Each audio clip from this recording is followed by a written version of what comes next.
பரிசுத்தமுள்ள பிதாவே, இந்த காலை வேலைக்காய் நாங்கள் மெச்சுதிக்கிறோம், ஸ்தோத்திரிக்கிறோம் ஆண்டவரே. அப்பா, நீ எங்கள் மீது அன்பு வைத்ததினால் நீ எவ்வளவா இந்த மனுகுலத்தை நேசிக்கிறேன் என்பதை வெளிப்படுத்தும்படியாக உம்முடைய சொந்த குமாரனாக இயேசுவை இந்த பூமிக்கு கொடுத்து அவர் வழியாக நீர் உண்டு பண்ணின இந்த மார்க்கத்திற்காக உமக்கு நன்றி ஆண்டவரே.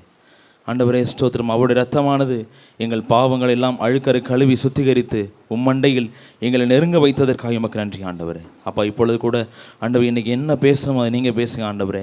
அப்பா, நான் ஒரு டூல் மாதிரி நிற்கிறேன். ஆவியானவர் எனக்குள்ளேருந்து நீங்கள் இடைபடும்படியே நான் ஜெபிக்கிறேன் ஆண்டவரே. அப்பா ஸ்தோத்திரம். நீ சொன்ன காரியங்களை வெளிப்படுத்த கிருபை தாங்க ஆண்டவரே. நான் பேசுவதும் அவர்களுக்கு அப்பா அவளை சென்றடைய கிருபை தாங்க தகப்பனே.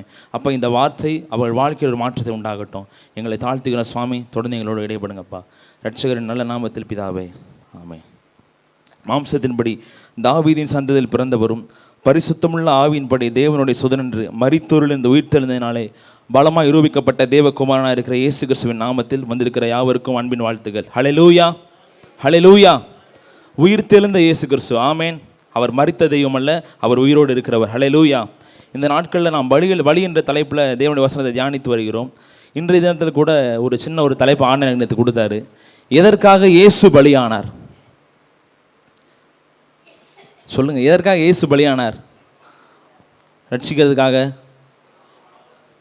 பாவ மன்னிப்புக்காக, இன்னும் வியாதிகளை விடுதலையாக்க. நம்ம எல்லாருமே நிறைய காரணம் நமக்கு தெரியும். நம்ம எவ்வளோ நாளாக தியானித்து வந்திருக்கோம். ஆனால் ஆண்டவர் எனக்கு ஒரு வார்த்தை கொடுத்தாரு. என்னன்னா, எதற்காக இயேசு பலியாகணும்? இயேசு யார்? ஃபஸ்ட்டு தேவனுடைய குமாரன். பிதாவோடு இருந்த தேவனுடைய குமாரன் அவர். யுக யுகமாய் பிதாவோடு வலது பாரசத்தில் உட்கார்ந்ததோடு தான் நீங்கள் நானும் ஆராதிக்கிற இயேசு கிறிஸ்து. ஆமேன். தேவன் தம்முடைய மகனை இந்த பூமிக்கு அனுப்புகிறார். ஹல்லேலூயா. தேவன் தன்னுடைய குமாரனாக இயேசுவை இந்த பூமிக்கு அனுப்புவதற்கான நோக்கம் என்ன நம்ம பார்க்க போகிறோம். நம்ம எல்லாருக்குமே தெரியும், ரத்தம் சிந்தல் இல்லாமல் பாவ மன்னிப்பு நம்ம பெற்றுக்கொள்ளணும்னா ரத்தம் சிந்தப்படணும். பழைய ஏற்பாடில் நம்ம வாசிச்சிருக்கோம். அப்படி இருக்கும் பொழுது புதிய ஏற்பாட்டில் எதற்காக இயேசு அனுப்புகிறாரு?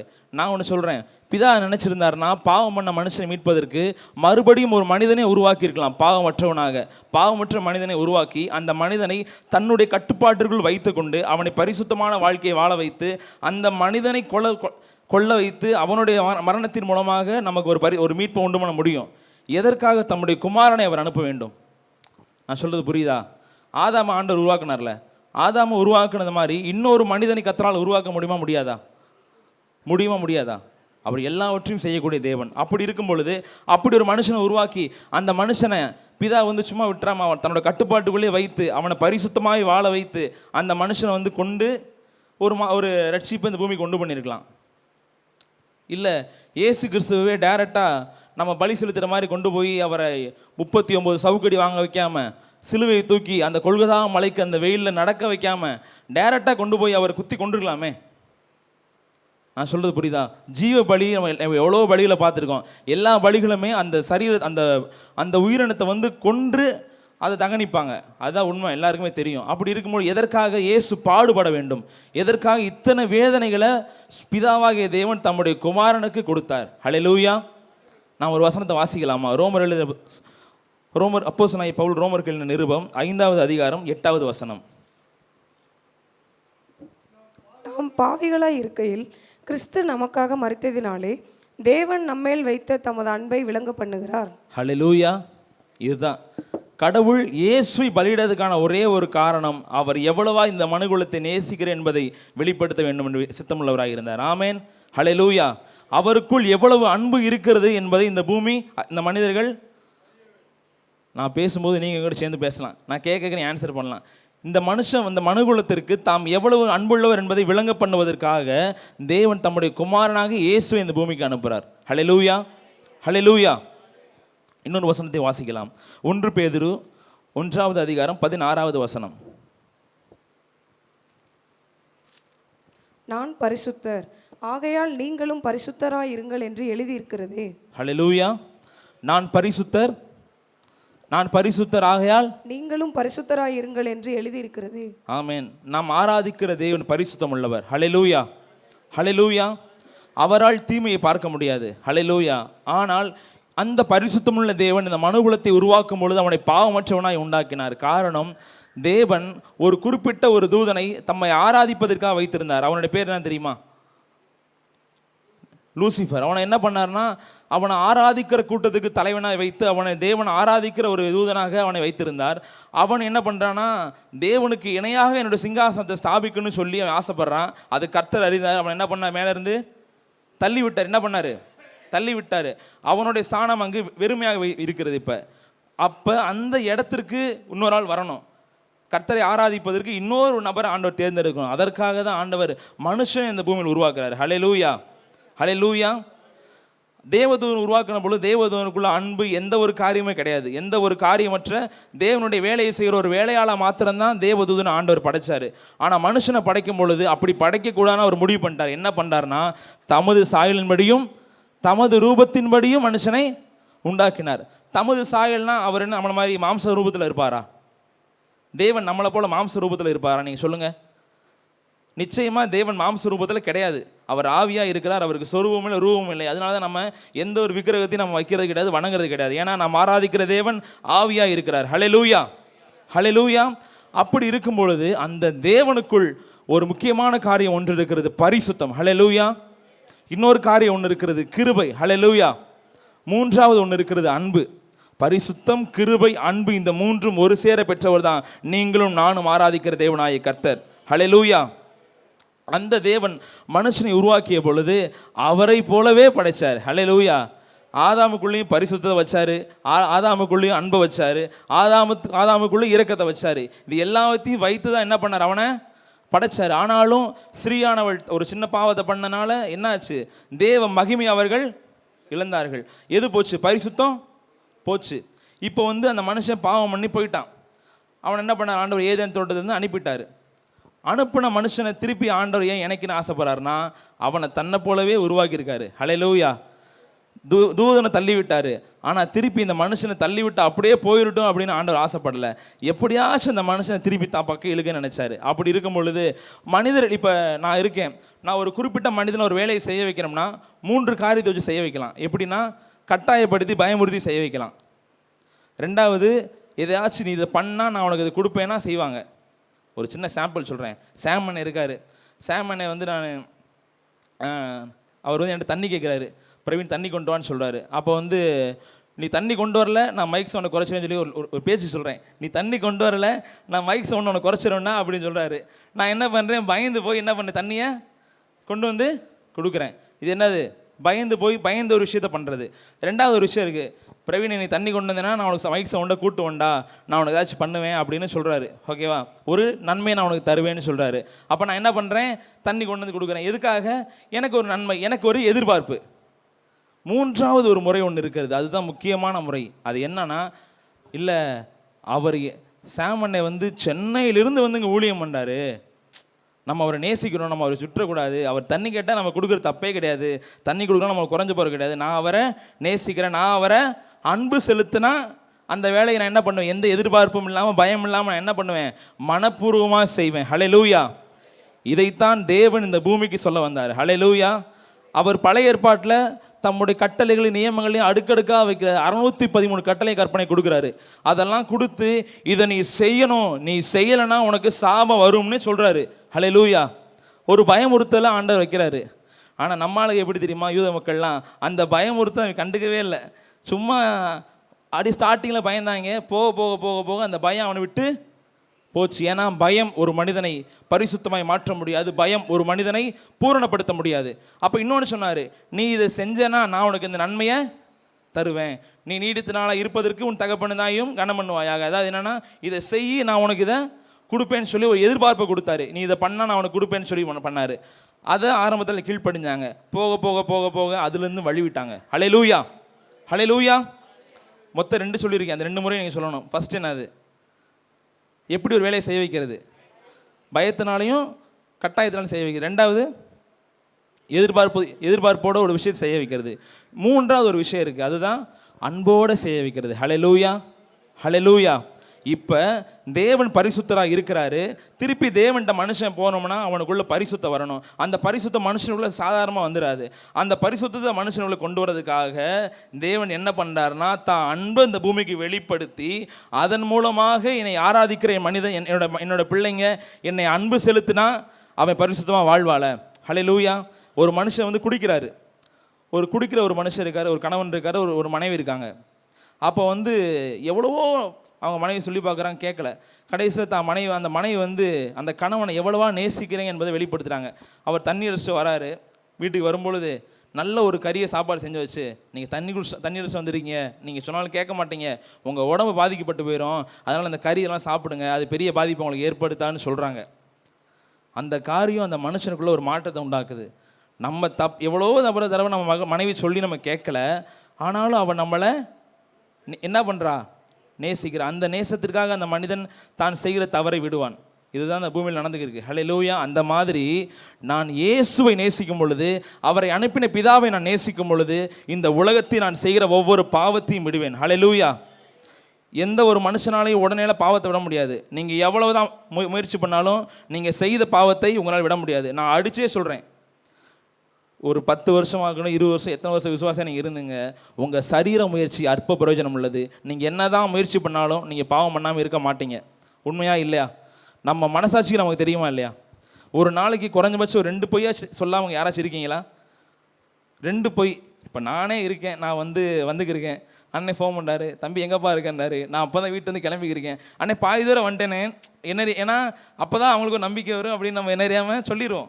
அது ஒரு பொய் தானே, அது பொய் தான்.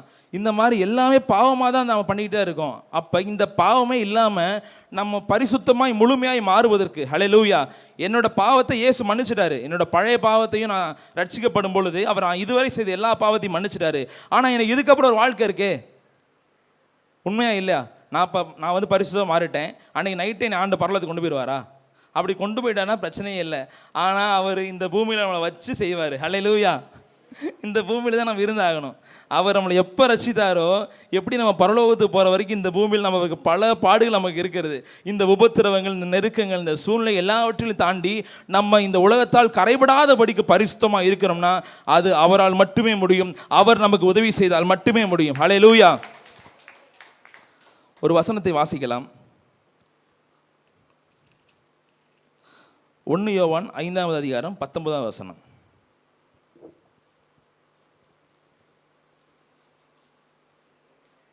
நாம் தேவனால் உண்டாயிருக்கிறோம் என்றும் உலகம் முழுவதும் பொல்லாங்குக்குள் கிடக்கிறதென்றும் அறிந்திருக்கிறோம். ஹல்லேலூயா. இந்த உலகத்தில் தேவன் நம்மளை படைச்சிருக்காரு. அதோட சேர்த்து ஒரு பையன் இருக்கான். அவன் பேர் என்ன பேர் தெரியுமா? மிஸ்டர் டன். சொல்லுங்க. மிஸ்டர்னா என்னன்னா திருன்னு சொல்லுவோமா? அவன் ஒரு திருடன். இந்த திருடன் என்ன பண்ணுறான்? நம்ம வாழ்க்கையை அழிக்கிறதுக்காகவே இந்த பூமியில் இருக்கான். அவன் தான் பொல்லாத பிசாசு. இந்த பூமி யாருக்குள்ளே இருக்கிறது? அந்த பிசாசுக்குள் தான் இருக்குது. அதனால தான் சொல்கிறேன், ஆண்டவர், இந்த உலகத்தின் அதிபதி என்னிடத்தில் வருகிறான், என்னிடத்தில் அவனுக்கு ஒன்றுமே கிடையாது. ஹல்லேலூயா. அந்த பொல்லாத பிசாசு இந்த பூமியில் இருக்கான். அவனோட நோக்கமே நம்மளை பரிசுத்தமாக வாழ விடக்கூடாது. ஹல்லேலூயா. நீங்கள் வேணால் ட்ரை பண்ணி பாருங்களேன். இன்னைக்கு காலையில் நான் பரிசுத்தமாக இருக்கணும், நான் நீ பொய்யே பேசுகிறேன் நீ சொல்லி பாருங்களேன். சொன்னால் அரை மணி நேரத்துக்குள்ள இன்னொரு பொய் நீ பேசிடுவீங்க. ஏன்னா இந்த உலக பிசாசுக்குள்ளே இருக்குது. அவனோட நோக்கமே தான் இழந்த ஸ்தானத்தை எந்த ஒரு மனுஷன் திரும்பி போய் அடைஞ்சிடக்கூடாது. தான் விட்டுட்டு வந்த அந்த ஸ்தானத்தை, தான் தள்ளிவிடப்பட்ட அந்த ஸ்தானத்தை எந்த ஒரு மனுஷனுக்கு அவர் கொடுக்கக்கூடாது. ஏன்னா பிசாசுக்கு நல்லாவே தெரியும், உங்களை என்னை ஆண்டவர் படைச்சதுக்கான காரணமே யுகயுமாய் அவரோடு கூட அவரை போய் ஆராதிப்பதற்காக தான். ஹல்லேலூயா. அந்த காரியம் அவனுக்கு தெரிஞ்சனால நம்மளை அவ்வளோ பாவத்திற்குள்ள, அவ்வளோ சூழ்நிலைக்குள்ள, அவ்வளோ கஷ்டப்படுற நெருக்கத்திற்குள்ளாக நம்மளை பயணிக்க வைத்து நம்மளை எப்படியாவது ஒன்று பாவம் பண்ண வைப்பான், இல்லைன்னா தேவனுடைய அன்பை விட்டு பிரிக்க வைப்பான். இதுதான் அவனோட பிரதான வேலை. அப்படி இருக்கும் பொழுது அவர் நமக்காய் ஜீவன் தந்ததினால் அந்த அன்பை நான் விசுவாசிக்கும் பொழுது, அந்த அன்பு என் இருதயத்தில் ஊற்றப்படும் பொழுது என் வாழ்க்கை அவருக்காக மாறிவிடும். ஹல்லேலூயா. நான் சொன்ன மாதிரி தான், ஒரு மனைவி தான் கணவன் நேசிக்கிறத வெளிப்படுத்திட்டா அந்த கணவன் எப்படி பாவம் பண்ண மாட்டானோ, அது மாதிரி நாமும் நம்முடைய மணவாளனாகிய கிறிஸ்து பரிசுத்தராக இருக்கிறார், அவர் நமக்காக ஜீவன் கொடுத்தார் என்ற அந்த அன்பை நாம் உணரும் பொழுது அந்த மணவாளனுக்காக நீங்கள் நான் பரிசுத்தமாக வாழ ஆரம்பிச்சிடலாம். ஹல்லேலூயா. பரிசுத்தமாய் வாழ்வதற்கு அந்த அன்பு தான் நம்மை நடத்தும். ஒரு சின்ன சாம்பிள் சொல்கிறேன். நான் ஆண்டோட அன்பால் நிரப்பப்பட்டிருக்கேன். நான் ஆண்டோட சொல்கிறேன், ஆண்டவரே நீங்கள் எனக்காக ஜீவன் கொடுத்துருக்கீங்கப்பா, இனிமேல் நான் பாவம் செய்ய மாட்டேன்னு என்னோட உள்ளத்துலேருந்து நான் ஒரு தீர்மானத்தை எடுத்துகிட்டு போயிட்டேன். அப்புறம் போகும்போது ஒரு சின்ன பாவத்தை நான் பண்ண வேண்டிய சூழ்நிலை வந்தால் கூட எனக்குள்ளே இருக்க ஆவியான உணர்த்துவார், நான் உனக்காக ரத்த செஞ்சிருக்கேனேப்பா, நான் உனக்காக என் ஜீவனை கொடுத்துருக்கேப்பான்னு சொல்லும் பொழுது நம்மளை அறியாமல் அந்த காரியத்தை நம்மளால் செய்ய முடியாது. இந்த ஒரு காரியத்தை இந்த மனித குலத்திற்கு மறுபடியும் கொடுப்பதற்காக தான் அந்த ஆண்டவர் இந்த பூமிக்கு வந்தார். ஹல்லேலூயா. அதற்காக தான் துடிக்க துடிக்க தன்னுடைய ஜீவனை கொடுத்தார். ஹல்லேலூயா. அது மாத்திரமல்ல, கிட்டத்தட்ட 39 அடிகளை நம்முடைய ஆண்டவர் பெற்றுக்கொண்டார். ஹல்லேலூயா.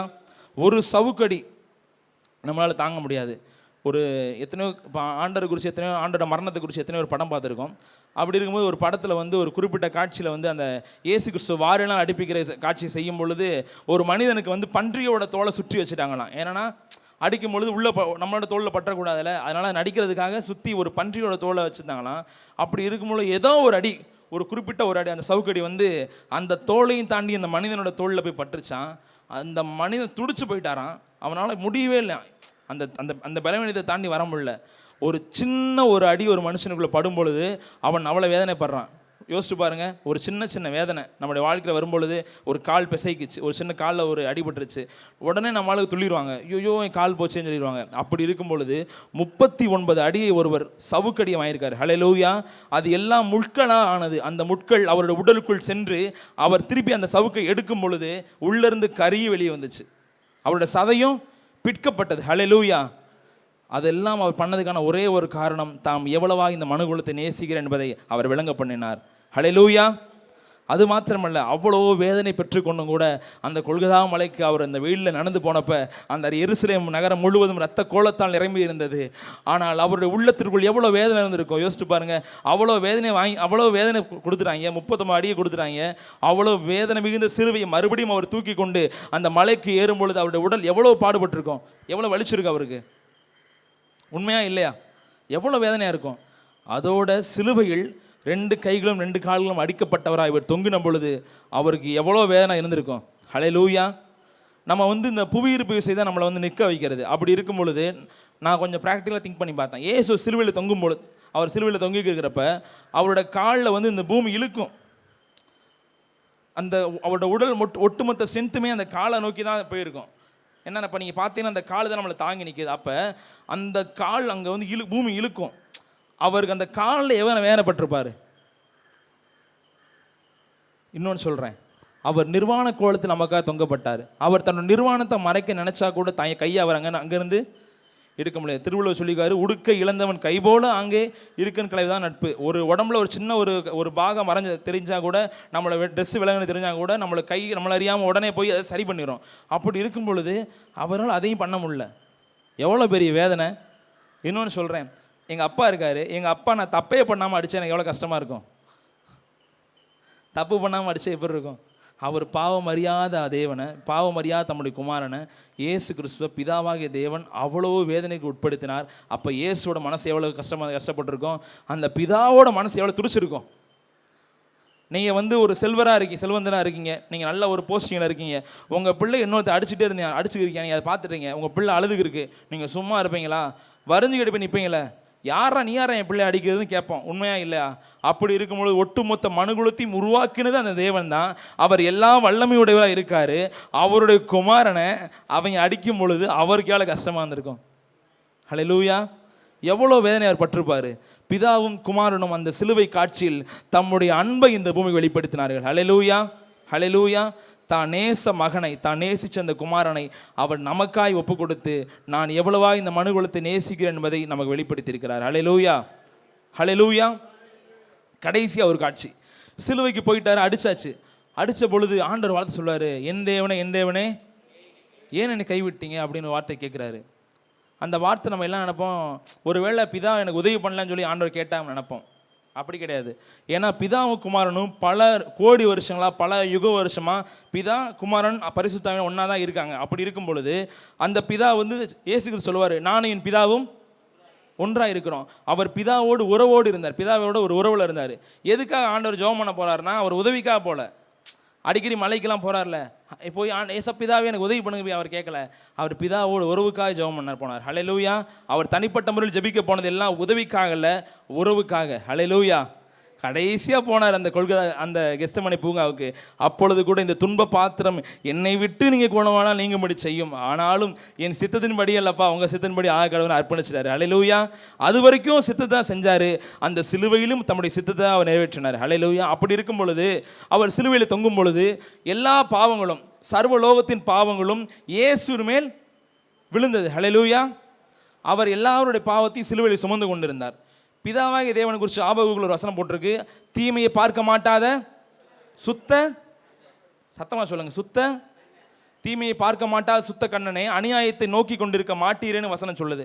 அவர் பாவத்தை பார்க்க மாட்டாத பரிசுத்தமுள்ள தெய்வம். அப்படி இருக்கும் பொழுது தம்முடைய மகனாய் இருக்கிற அந்த இயேசு கிறிஸ்து சர்வலோகத்தின் பாவத்தையும் சுமந்து நிற்கிற பொழுது அவருடைய முகத்தை அந்த குமாரனுக்கு அவர் மறைக்கிறார். ஏனென்றால் பிதாவானவரால் பரிசுத்தமுள்ள தேவன், அவரால் எவ்வளவேனும் பாவத்தை பார்க்க முடியாது. அப்படி இருக்கும் பொழுது தம்மோடு ஒன்றாக இருந்த அந்த குமாரனை அவர் பார்க்க மாட்டாமல், ஏனென்றால் எல்லாருடைய பாவமும் இயேசு மேலே விழுந்துருச்சு. இயேசு பாவியாகல, இயேசு பாவத்தை பெற்றுக்கொண்டார், இயேசு பாவத்தை சுமந்தார். அந்த பாவத்தை பிதாவால் பார்க்க முடியாமல் தம்முடைய முகத்தை மறைத்து கொண்டார். ஹல்லேலூயா. ஏன் மறைச்சார் தெரியுமா? அவருக்கு மறைச்சு அந்த முகத்தை உங்களை நோக்கி என்ன நோக்கி அவர் திருப்பிட்டார். ஹல்லேலூயா. அதனால தான் நீங்களும் நான் இன்னைக்கு ரட்சிக்கப்பட்டு உட்காந்துருக்கோம். ஆமேன். அந்த டைமிங்கில் தான் ஆண்டவர் சொல்றார், அந்த கனப்பொழுதுல என் தேவனே ஏன் என்னை கைவிட்டீங்க, என் கூட எப்பவுமே நீ இருப்பீங்களப்பா, என் கூட எப்பவுமே நீ இருப்பேன்னு சொல்லுவீங்களே, எதுக்காக என்னை விட்டுட்டு போனீங்க, ஏன் என்னை பார்க்க மாட்டீங்க? இந்த குழந்தைங்க சொல்லும்ல, ஒரு அப்பா இறந்ததுக்கப்புறம் என் கூடயே இருப்பேன்னு சொல்லுவீங்களப்பா, என்னை விட்டுட்டு போயிட்டீங்களேன்னு அந்த குழந்தை சொல்லும். அந்த மாதிரி அவர் சொல்லார், என் கூட எப்பயுமே இருப்பேன்னு சொன்னீங்களேப்பா, என்னை விட்டுட்டு போயிட்டீங்களே. அது வரைக்கும் பிதாவை இயேசுவானவர் எப்பொழுதுமே பிதான்னு அழைப்பார். ஆனால் அந்த ஒரு டைமிங்கில் மாத்திரம் அவர் என் தேவனேன்னு சொல்லுவார். அது என்ன காரணம் யாரை சொல்ல முடியுமா? எப்பயுமே சொல்லுவார், என் பிதா, என் சொந்த பிதா, என் பிதான்னு சொல்லிகிட்டே இருப்பார் ஆண்டவர். ஆனால் சிலுவை காட்சியில் அந்த ஒரு நேரத்தில் மாத்திரம் என் தேவனே அந்த வார்த்தையை ஆண்டவர் உபயோகப்படுத்துகிறாரு. ஆண்டவர் ஒரு வார்த்தையை உபயோகப்படுத்தினார்னா அதில் ஒரு காரணம் இருக்கும். யாருக்காச்சும் அந்த காரணம் தெரியுமா? தெரிஞ்சவங்க சொல்லாமல் ஏன் என் தேவனேன்னு சொல்லார், ஏன் பிதாவேன்னு சொல்லலை? ஏன்னா பிதா பரிசுத்தமுள்ளவர். இப்போ பாவத்தை இயேசு சுமக்கிறனால பிதாவுக்கும் குமாரனுக்கும் இருந்த அந்த உறவு துண்டிக்கப்பட்டுருச்சு. ஹல்லேலூயா. ஏன்னா நான் பாவத்தில் இருக்கேன், பாவத்தில் இருக்க ஒரு நாளை பிதாவை என்ன பண்ண முடியாது, அவர் ஆண்டவர் என்ன பண்ண முடியாது, உரிமையோட கூப்பிட முடியல. ஹல்லேலூயா. இயேசு பிதாவை தேவன் தான் சொன்னார், பிதான்னு கூப்பிட முடியல. ஆனால் இன்னொன்று அங்கே நடந்துச்சு, நீங்களும் நானும் அந்த தேவனை உரிமையோடு பிதாவேன்னு அழைக்கக்கூடிய ஸ்லாக்கியத்தை அன்று குமாரனாக இயேசு நமக்கு கொடுத்தார். ஹல்லேலூயா. அவர் விட்டு கொடுத்தாரு, அதனால் நம்ம வாழ்ந்திருக்கோம். ஆமேன். ஹல்லேலூயா. இந்த உலகத்தில் நமக்கு உபத்திரம் உண்டு, இந்த உலகத்தில் பாடுகள் உண்டு, இந்த உலகத்தில் அநேக பாவத்திற்குரிய உலக ஆசைகள் இச்சைகள் நம்ம இழுக்க தான் செய்யும். ஆனாலும் இந்த பாவம் நிறைந்த உலகத்தில் நீங்களும் நானும் பரிசுத்தமாய் வாழ வேண்டும் என்றால் கிறிஸ்துவின் அன்பும் பிதாவின் அன்பும் நம்முடைய இருதயத்தில் நிரப்பப்பட்டால் மட்டுமே முடியும். ஆமேன். நீங்கள் என்னன்னாலும் பண்ணாலும், என்னதான் முயற்சி பண்ணாலும், எந்த மலைக்கு போனாலும், எந்த கூட்டத்தை போய் நீங்கள் ஜெபம் பண்ணாலும், உங்கள் பாவத்திலேருந்து நீங்கள் உங்கள் பாவத்தை கர்த்தர் மன்னிச்சிட்டாரு. ஆனால் பாவமற்ற ஜீவியத்தை நீங்கள் வாழணும்னா அதற்கு கிறிஸ்துவின் அன்பு உங்கள் இருதயத்தில் நிரப்பப்படணும். எப்போ நம்ம அவர் அன்பினால் நிரப்பப்படுறோமோ நம்மளை அறியாமல் பாவமே பண்ண முடியாது. ஆமேன். ஹல்லேலூயா. எல்லாருமே அந்த அப்போஸ்தலன் பவுல் சொல்லுவார், கிறிஸ்துவின் அன்பு என்னை நெருக்கி ஏவுகிறது. அந்த அன்பு இருந்துச்சுன்னா என்னால் பாவம் பண்ண முடியாது. அந்த அன்பு இருந்துச்சுன்னா நான் சோகமாக கூட இருக்க தேவையில்லை. அந்த அன்பு இருந்துச்சுன்னா என்ன ஆகும் தெரியுமா? கிறிஸ்துவின் அன்பு என்னோட இருதயம் நிரப்பப்பட்டுச்சுன்னா என் பிரச்சனையில் கூட என்ன சொல்ல ஆரம்பிச்சிருவேன்னா, ஏசப்பா இதெல்லாம் நான் பார்த்துக்கிறேன்ப்பா, நீங்கள் எனக்காக ஜீவனை கொடுத்துருக்கீங்களே, நான் போய் உங்களை பற்றி அறிவிக்க போகிறேன் ஆண்டவரே, அப்படி நம்மள அறியாமல் தேவனுக்காய் வாழ ஆரம்பிச்சிருவோம். ஹல்லேலூயா. அதற்காக தான் தேவன் உங்களையும் என்னையும் படைத்திருக்கிறார். ஆமேன். ஹல்லேலூயா. நாம் அவரை அன்பு செலுத்தும் பொழுது, அவருடைய அன்பை நாம் புரிந்து நாம் அவரை அன்பு செலுத்தும் போது அவர் நமக்கு ஒரு மகிமையின் ஆசீர்வாதத்தை கொடுக்குறார். அதை வாசிக்கலாமா? வெளிப்படுத்தும் விசேஷம் 3வது அதிகாரம் 21வது வசனம்.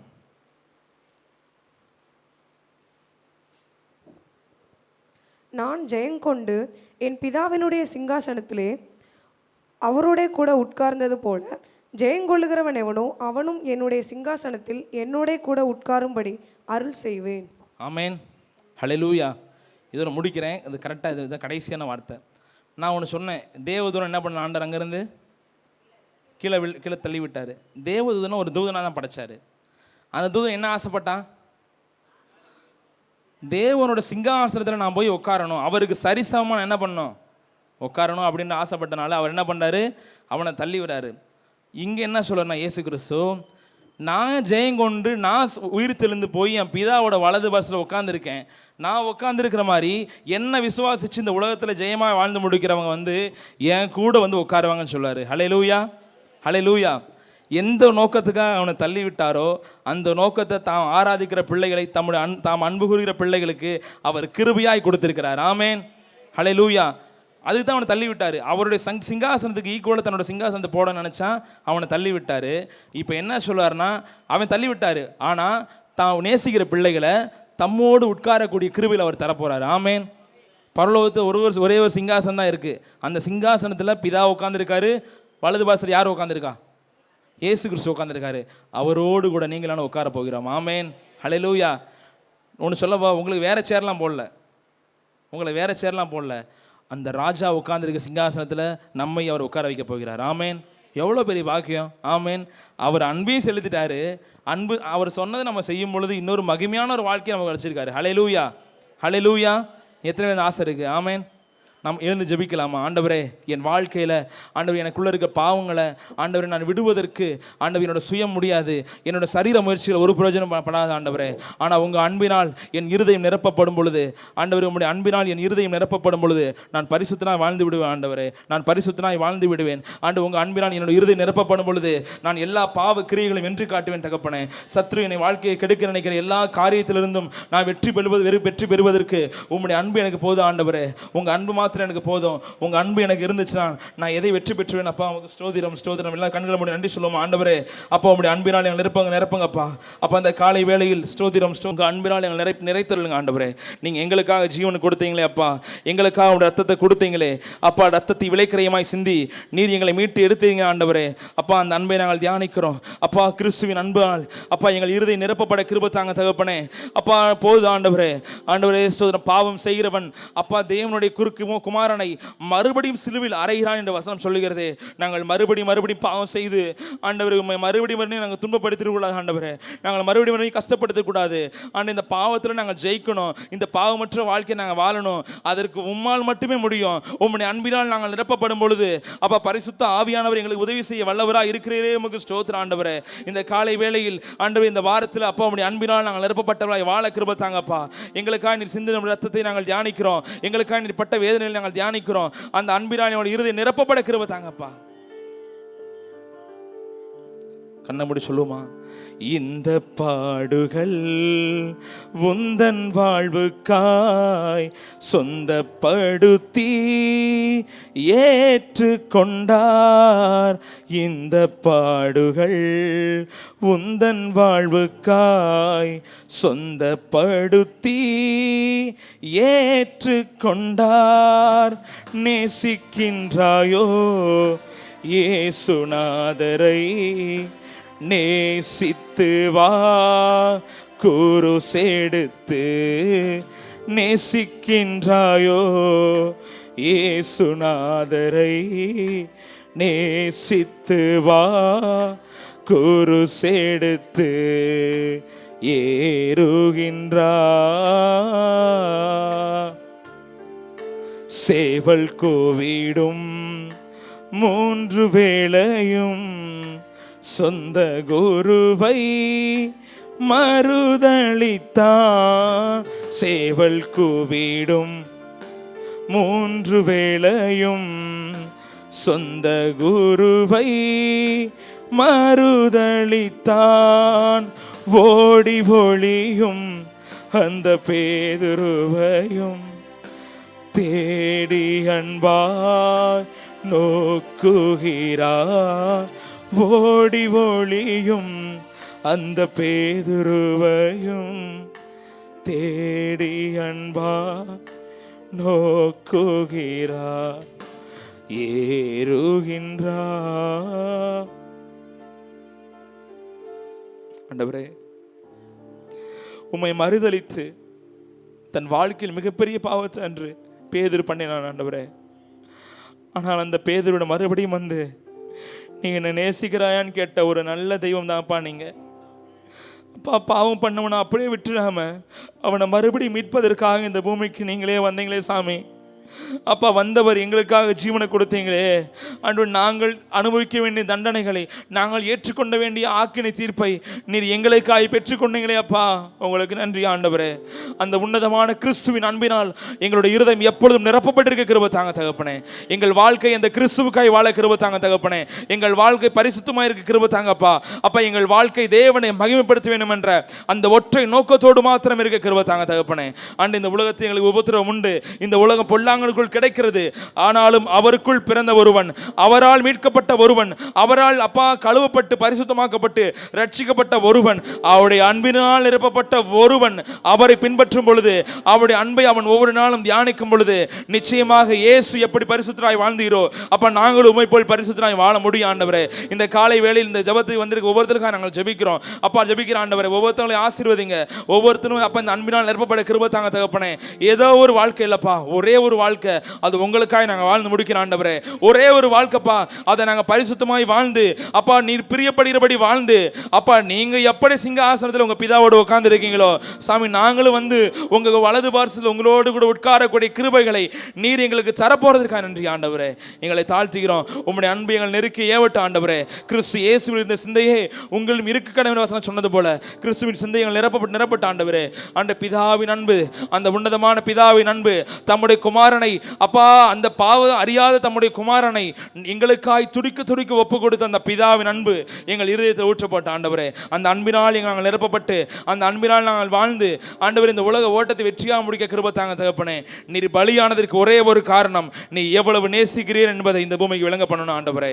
அதை நாங்கள் புரிந்து கொள்கிறோம். இந்த பலி என்ற தலைப்பில் கர்த்தர் கொடுத்த வார்த்தைக்காக உமக்கு நன்றி ஆண்டவரே. தொடர்ந்து எங்களோடு இடைப்படுங்கப்பா. நாங்கள் அப்பிரயோஜனமான மனிதர்கள், நீங்க செய்ய சொன்னதை மாத்திரம் செய்கிறோம். துதிகன மகிமெல்லாம் ஒருவருக்கே ஏறெடுக்கிறோம். இரட்சகர் இயேசுவின் நாமத்தில் ஜெபித்து ஜெயத்தை சொந்தத்தை பெற்றுக்கொள்கிறோம். பரிசுத்தமுள்ள பிதாவே.